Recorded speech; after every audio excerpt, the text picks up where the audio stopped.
இவ்வளவு நாள் டிலே பண்ணி 4.5 வருஷத்துக்கு மேல தேவையில்லாம வம்பு பண்ணி வீம்புக்கு வச்சிருந்தார் இல்லையா?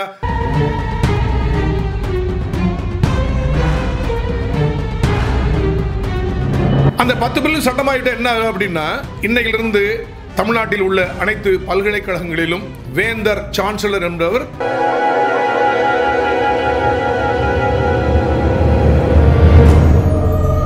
இந்திய அரசமைப்பு சட்டத்தில் நீங்க வேணும்னா ஏதாவது ஒரு இன்டர்பிரேஷன் பண்ணிட்டு இருக்கீங்க.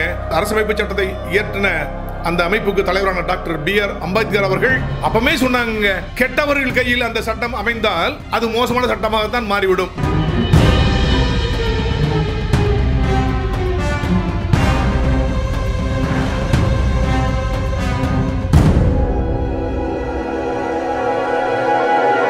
எட்டு 4/2024 அன்னைக்கு இந்தியாவில் உச்சநீதிமன்றத்தினால் வழங்கப்பட்ட ஒரு தீர்ப்பு இந்தியா முழுமைக்குமே ஒரு வரலாற்று சிறப்புமிக்க ஒரு தீர்ப்பாக அமைந்து விட்டது.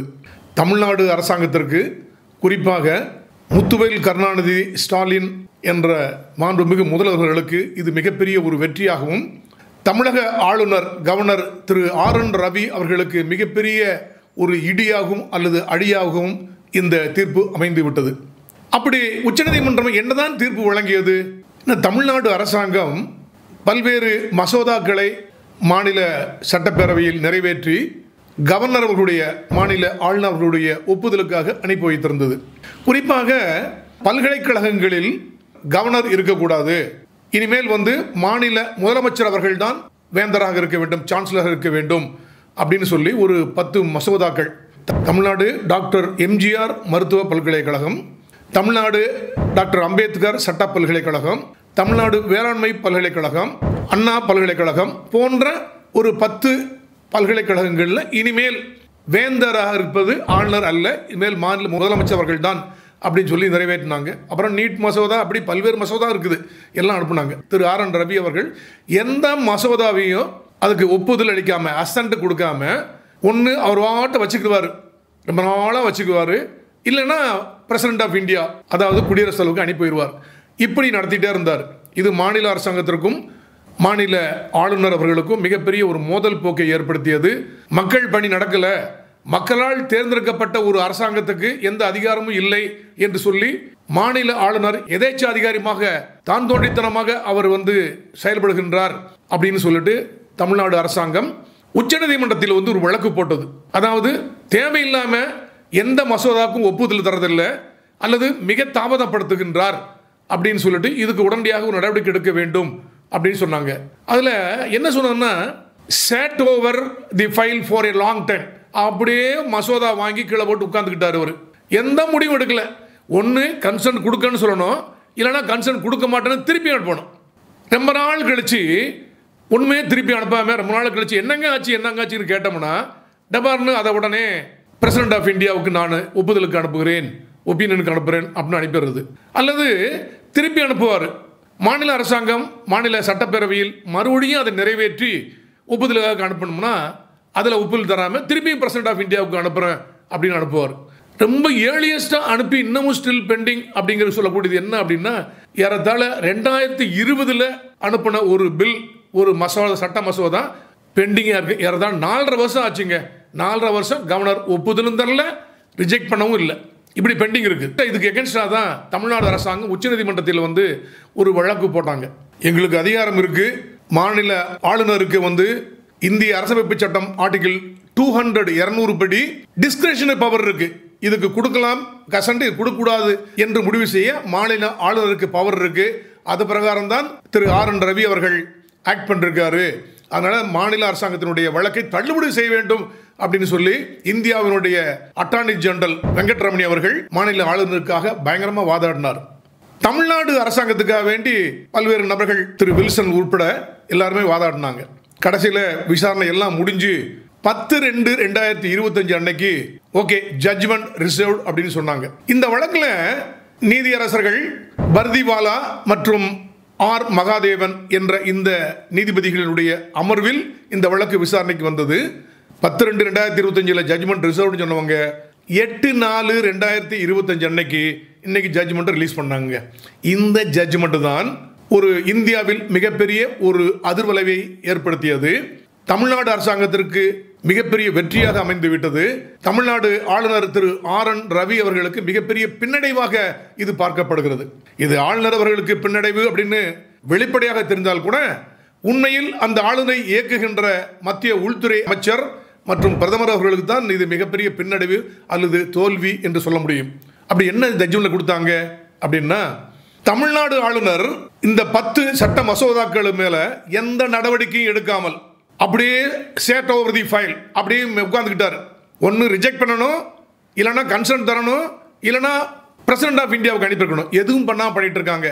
காரணம் என்ன? Without bona fide intention. அவருக்கு நல்லெண்ணம் இல்லை, நல்ல நோக்கம் கவர்னருக்கு இல்லை. ஒன்று. ரெண்டாவது, இது இல்லீகல் அண்ட் எரோனியஸ். கவர்னர் இப்படி ஆக்ட் பண்ணது சட்டப்பூர்வமற்றது, மிகவும் தவறானது, சட்டப்படி தவறானது அப்படின்னு உச்சநீதிமன்றம் அறுதியிட்டு சொன்னாங்க. அதே மாதிரி கவர்னர் இப்படி ரிஜெக்ட் பண்றேன்னு போட்ட ஆர்டர் அல்லது பிரசிடென்ட் ஆஃப் இந்தியாவுக்கு நான் ஃபார்வர்ட் பண்றேன் ஃபார் ஃபர்தர் ஒப்பீனியனுக்கு அப்படின்னு அனுப்பின இந்த உத்தரவுகளை எல்லாம் உச்சநீதிமன்றமாகிய நாங்கள் தள்ளுபடி செய்கிறோம், செட் அசைட் அப்படின்னு சொல்லிட்டாங்க.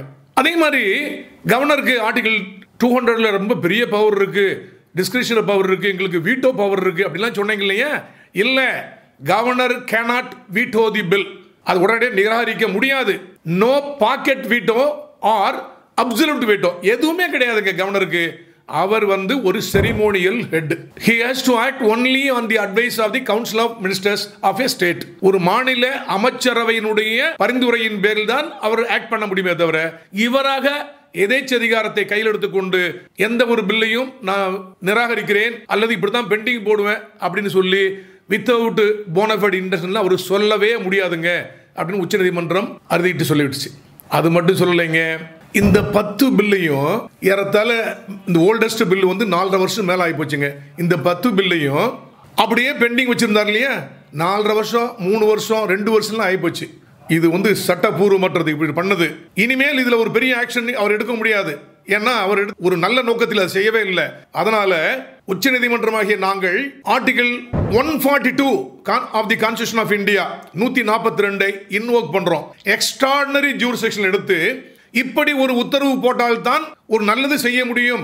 in order to avoid miscarriage of law or in order to bring justice அப்படின்ட்டு நாங்க சொல்றோம்.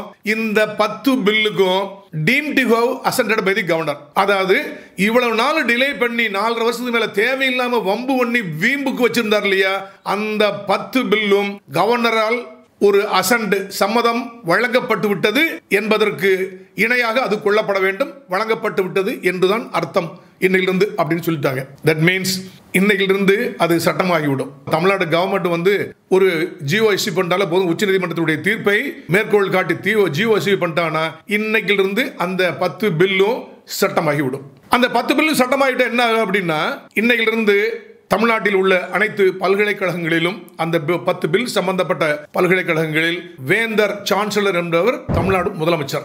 இனிமேல் கவர்னர் வேந்தராகவே ஆக முடியாது அப்படிங்கிற ஒரு சூழ்நிலை வந்துருச்சு. இந்த உச்சநீதிமன்றம் மேற்கொண்டு என்ன சொன்னாங்க, ஆர்டிகல் 300ல எங்களுக்கு டிஸ்கிரிஷனரி பவர் இருக்கு கவர்னருக்கு அப்படின்னு நீங்க சொல்லி வாதாடுறீங்களே, ஆனால் கவர்னர் அப்படிங்கிறவர் article 200 of the constitution of இந்தியாவில் 3 விதமான நடவடிக்கைகளை மட்டும்தான் எடுக்க முடியும். நம்பர் 1, சம்மதம் வழங்க வேண்டும். அந்த சட்ட மசோதாவுக்கு கன்சென்ட் உடனே கொடுக்கலாம், அசென்ட் கொடுக்கலாம், இசைவு அளிக்க வேண்டும்.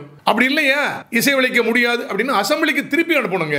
அப்படி இல்லையா அதை மத்திய அரசாங்கம் சம்பந்தப்பட்ட சில விஷயமா இருக்குது, அதனால நான் குடியரசுத் தலைவருக்கு அனுப்புகிறேன் அவருடைய ஒப்பீனியனுக்கு, அவருடைய இசைவுக்கு அப்படின்னு சொல்லி அவர் ஃபார்வர்டு பண்ணலாங்க. அப்படி ஃபார்வர்டு பண்றது கூட முதல் ஒரு மசோதா அவருக்கு வருது அப்படின்னா அப்ப வேணா அவர் ஃபார்வர்ட் பண்ணி அனுப்பலாம். இவர் திருப்பி அனுப்பிட்டு ஒரு மசோதாவை மாநில அரசாங்கம் மறுபடியும் அதை பரிசீலனை செய்து நிறைவேற்றி கவர்னருக்கு அனுப்பினா 2வது முறையாக செகண்ட் இன்ஸ்டன்ஸ்ல அந்த மசோதாவை பிரசிடென்ட் ஆஃப் இந்தியாவுக்கு அவர் அனுப்பவே கூடாது என்று உச்சநீதிமன்றம் அறுதியிட்டு சொல்லிவிட்டது. ஆர்டிகல் 200ல இதுதாங்க உங்களுக்கு பவர், உங்களுக்கு டிஸ்கிரிஷனரி பவர்லாம் இல்லைன்னு சொல்லிட்டாங்க. அது மட்டும் இல்ல, ஒரு பெரிய நல்ல ஒரு ஜட்ஜ் கூடிய விரைவில் கவர்னர் அசண்ட் கொடுக்கணும், இசைவு அளிக்க வேண்டும் அப்படின்னு அரசமைப்பு சட்டத்தில் இருக்கு. கூடிய விரைவில் என்னங்க, இதை கையில் எடுத்துக்கிட்டு தான் எல்லா கவர்னரும் ஒரு அரசியல் செய்வதற்காக ஒருத்தர் மாத்தி பிரச்சனை பண்றாங்க சொல்லிட்டு தான் உச்சநீதிமன்றம் இந்த ஜட்ஜ்மெண்ட்ல இப்ப நாங்க சொல்றோம் டைம் ஃப்ரேம் சொல்றோம். உங்கள்கிட்ட ஒரு சட்ட மசோதா உங்களுடைய இசைவுக்கு கவர்னருக்கு வந்துச்சுன்னா குறிப்பிட்ட காலக்கெடுவுக்குள் நடவடிக்கை எடுத்தே ஆக வேண்டும். நம்பர் 1, நீங்க அதை நான் நிறுத்தி வைக்கிறேன் அப்படின்னு நீங்க சொன்னீங்கன்னா அதை 1 மாசத்துக்குள்ள செய்யணும். இல்ல நிறுத்தி வச்சுட்டு அதை அசம்பிளிக்கு நான் அனுப்புறேன் அப்படின்னா 3 மாதத்துக்குள் அசம்பிளி அனுப்பிடணும். என்னைக்கு நீங்க ரிசீவ் பண்றீங்களோ அதுக்குள்ள 3 மாசத்துக்குள்ள ரீகன்சிடரேஷனுக்கு அசம்பிளிக்கு அனுப்பிடணும்.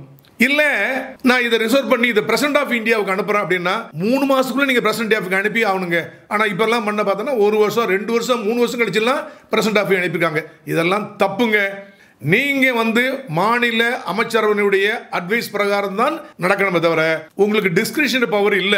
இந்த மாதிரி நீங்க ஏதாவது ரிசர்வ் பண்ணி நீங்க பிரசிடென்ட் ஆஃப் இந்தியா அனுப்புறீங்கன்னா அந்த மசோதா உயர்நீதிமன்றம் உச்சநீதிமன்றம் அவங்களுடைய அதிகாரம் சம்பந்தப்பட்டதாக இருந்தால் மட்டும்தான் உடனடியாக நீங்க பிரசிடென்ட் ஆஃப் இந்தியா ஒப்பீனியனுக்கு அனுப்பணும் தவிர, அல்லது மத்திய அரசு சப்ஜெக்ட் இருந்தால் மட்டும்தான் அனுப்பணும் தவிர மற்றதுலாம் நீங்க பிரசிடென்ட் ஆஃப் இந்தியாவுக்கு அனுப்பவே கூடாது. அதுவும் 3 மாசத்துக்குள்ள முடிவெடுத்து நீங்க அனுப்பியே ஆகணும் அப்படின்னு சொல்லி மிகப்பெரிய உத்தரவு போட்டாங்க. அத மாதிரி இந்த 10 பில்ல போட்டதுல கூட team to have given assent, அதாவது இவ்வளவு நாள் 4.5 வருஷம் டிலே பண்ணதுனால இந்த 10 மசோதாக்களும் கவர்னரால் இசை வழங்கப்பட்டு விட்டது என்பதற்கு இணையாக கொள்ளப்பட வேண்டும். இன்னைக்கு அது சட்டம் என்று article 142 of the constitution of India பிரகாரம் உச்சநீதிமன்றம் மிகப்பெரிய உத்தரவு போட்டுட்டு மறுபடியும் ஆளுநர் தலையில் ஒரு சம்மட்டி அடிக்கிற மாதிரி, ஏங்க கவர்னர் நீங்க not to be guided by the politics, ஏதாவது ஒரு கட்சிக்காக வேண்டி ஆதரவாக நீங்க நடக்கூடாதுங்க. நோ பொலிட்டிக்கல் எண்ட்ஸ், அரசியல் ஆதாரத்துக்காக வேண்டி அரசியல் நோக்கத்திற்காக வேண்டி எதுவுமே செய்யக்கூடாதுங்க அப்படின்னு ரொம்ப அவரை பற்றி ஒரு விமர்சனம் செய்துவிட்டு, இந்திய அரசமைப்பு சட்டத்தில் நீங்க வேணும்னா ஏதாவது ஒரு இன்டர்பிரேஷன் போயிட்டு இருக்கீங்க. அரசமைப்பு சட்டத்தை இயற்றின அந்த அமைப்புக்கு தலைவரான டாக்டர் B.R. அம்பேத்கர் அவர்கள் அப்பமே சொன்னாங்க 1950 இந்திய அரசமைப்பு சட்டம் நல்ல சட்டங்க, நல்ல சட்டமா இருந்தா மட்டும் போதாதுங்க, கெட்டவர்கள் கையில் அந்த சட்டம் அமைந்தால் அது மோசமான சட்டமாகத்தான் மாறிவிடும் அப்படின்னு சொல்லி சொன்னாரு. அதே மாதிரி திரு R.N. ரவி அவர்கள் அரசியல் உள்நோக்கத்திற்காக ஒரு பொலிட்டிக்கல் எண்ட்ஸுக்காக வேண்டி தமிழ்நாடுடைய தேர்ந்தெடுக்கப்பட்ட ஒரு சட்டசபை அமைச்சரவை அனுப்பின அத்தனை பில்லையும் இத்தனை நாள் வச்சு தூங்கிட்டு இருந்ததுக்கு உச்சநீதிமன்ற தீர்ப்பு ஒரு மிகப்பெரிய ஒரு சம்மட்டி அடியாகத்தான் இது விழுந்து விட்டது. இது R.N. ரவி அவர்களுக்கு மிகப்பெரிய ஒரு பின்னடைவு. இப்ப அவர் கவர்னராக தொடர்வாரா அல்லனா மத்திய அரசாங்கம் அவரை வித்ரா பண்ணி எடுத்துக்கிறோமா அப்படின்னு தெரியல. இது தமிழ்நாட்டுக்கு மட்டும் இந்த தீர்ப்பு பொருந்தும் அப்படிங்கிற மட்டும் சொல்ல முடியாதுங்க. ஏற்கனவே வெஸ்ட் பெங்கால், தெலுங்கானா, அதே மாதிரி கேரளா அந்த கவர்மெண்ட் கூட கவர்னர் தேவையில்லாம நாங்க அனுப்பின பில் எல்லாம் பெண்டிங் வச்சுக்கிறாங்க அப்படின்னு உச்சநீதிமன்றத்தில் கேஸ் போட்டிருக்காங்க. ஸோ இந்தியா முழுமைக்கும் ஒரு உதாரணமாக அமைந்த இந்த உச்சநீதிமன்றத்தினுடைய 8/4/2025 தமிழ்நாடு அரசாங்கம் வெர்சஸ் கவர்னர் R.N. ரவி என்ற இந்த வழக்கு, அந்த வழக்கினுடைய தீர்ப்பு மிகப்பெரிய ஒரு உதாரணமாக அமைந்து விட்டது. இதுவரைக்கும் எப்படின்னா கவர்னர் அப்படின்னா அது ஒரு ceremonial head, real power west with the state government. இவங்க அனுப்புற அந்த ஃபைலை மட்டும் பார்த்துட்டு சும்மா கையெழுத்து போட்டு இருப்பாங்க. அது ஒரு சின்ன ஒரு செக் அப்படிங்கிற மாதிரி தான் வச்சுட்டு இருந்தாங்க. ஒரு அலங்கார போஸ்ட், நல்லா யாருக்காவது அரசியலில் செல்வாக்கு இல்லை அப்படின்னா ஒரு தலைவர் என்ன செய்வாங்கன்னா டக்குன்னு ஒரு கவர்னராக போஸ்ட் பண்ணி ஒரு 5 வருஷம் ஜாலியாக இருந்துட்டு போங்க அப்படின்னு சொல்லுவாங்களே தவிர அவர் ஒரு சூப்பர் சீஃப் மினிஸ்டர்ல ஆக்ட் பண்ணவே முடியாது. Tamil Nadu governor R.N. ரவி அவர்கள் ஒரு சூப்பர் சீஃப் மினிஸ்டர் மாதிரி ஆக்ட் பண்ணி இப்போ மூக்குடை விட்டு விட்டார். அதாவது உள்ளதும் போச்சு நொல்லக்குன்னு சொல்லுவாங்க இல்லையா, அதே மாதிரி இது வரைக்கும் தமிழ்நாட்டில் உள்ள எல்லா பல்கலைக்கழகங்களையும் வேந்தர் என்பவர் கவர்னர் தான். துணைவேந்தர் வைஸ் சான்சலர்ங்கிறத மாநில அரசாங்கம் லிஸ்ட் அனுப்பும், அதுல செலக்ட் பண்ணி அவர் போடுவார். அப்படிதான் இருந்தது. இப்போ தேவையில்லாம இவர் வீம்பு பண்ணி உள்ள பவரும் போச்சுங்க. இன்னைக்கிலிருந்து இனிமேல் தமிழ்நாடு சீஃப் மினிஸ்டர் தான் பல்கலைக்கழகங்களுடைய வேந்தர் என்று வந்துவிட்டது. கவர்னருக்கு இனிமேல் ஒரு பல்லில்லாத ஒரு பேப்பர் டைகர் அப்படிதான் சொல்ல முடியுங்க. அப்படிப்பட்ட ஒரு சூழ்நிலை வந்துவிட்டது.